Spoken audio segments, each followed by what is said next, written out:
천지일보 시론. 아비규환은 새벽을 잉태한 어둠이었더라. 이 세상엔 법이 있고 뿐만 아니라 무법이란 말도 있고 나아가 무법천지라는 말도 있다. 실제 사람이 모여서 살아가는 곳이라면 당연히 법이 있을 테고 무법 즉 법이 없지는 않을 것이다. 무법천지는 법이 없는 것이 아니며 법은 있지만 법을 지켜야 할 대상들이 서로 지키지 않을 때 나타나는 현상을 두고 일컫는 말이다.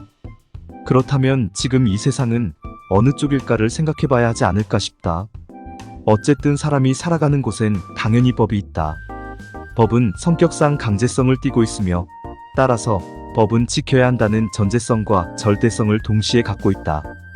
이쯤에서 한번 생각해 볼 수 있는 것은 이 세상에 법이 없다면 어떻게 될까이다. 그보다 먼저 원래부터 법이 필요했고 또 있었을까 등 이런저런 생각을 해보게 된다.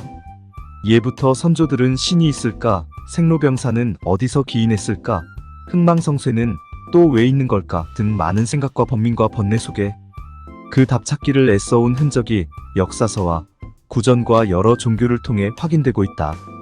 어쩌면 법에 관해 이렇듯 할 말이 많은 걸 보아 필자 또한 그와 유사한 궁구심으로 살아왔는지도 모른다.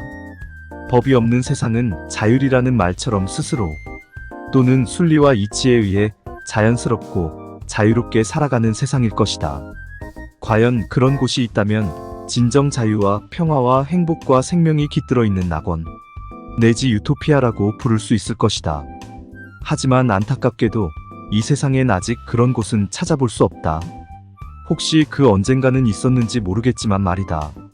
그렇다면 분명한 것은 우리 인간이 추구하는 보편적 가치는 바로 이것이며 나아가 성인들이 고뇌와 번민 끝에 남긴 흔적들이 바로 그 증거라 해도 무방할 것이다.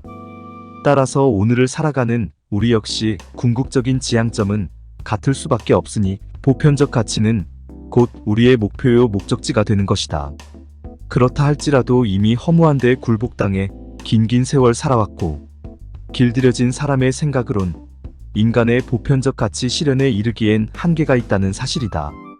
그래도 긴 세월 찾고 두드리고 노력해온 흔적들이 오늘을 사는 우리에게 필요했던 것은 인간 능력의 한계를 깨닫게 해주고자 하는 신의 섭리가 아닐까 하는 생각이 필자만의 생각일까? 이제 긴 세월 습성이 곧 관성이 돼 살아가는 사람들과 찾아온 새 시대의 신의 섭리를 깨닫고 가치 실현을 위해 애쓰는 사람들이 혼재돼 투쟁하고 있으니 이를 일컬어 말세에 나타나는 말세 현상이다. 그렇다면 과연 누가 그리고 어느 쪽이 이길까? 틀림없이 진자와 이긴 자가 출현하게 될 것이다. 그 언젠가부터 이 민족에게 회자되고 구전돼 내려온 말이 있다. 그리고 그 말은 시가 돼 오늘날 이 강산에 나타났으니 바로 십승지다. 십승지의 주인공은 십자가의 도로 이겼다 했으니 이들은 새 시대의 섭리를 좇아 새롭게 창조된 인물들이니 누가 이겼는지는 이로써 자명해졌다.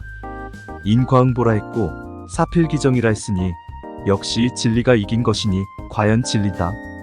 결국 무법천지가 돼 법이 있으나 위력 앞에 그저 굴복당해 있을 뿐 아무 소용없는 세상에서 자율, 즉 진리가 이겼으니 진정한 법 아래 순종함으로써 인간의 보편적 가치가 실현되고 참 자유와 평화와 행복만이 가득한 세상이 한 발자국 더 가까이 찾아온 것이다.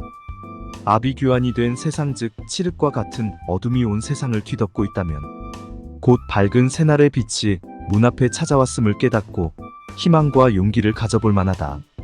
어둠이 짙어졌다는 것은 그만큼 새벽이 가까이 와 있다는 것, 어둠은 새벽을 잉태하고 있었기 때문이다.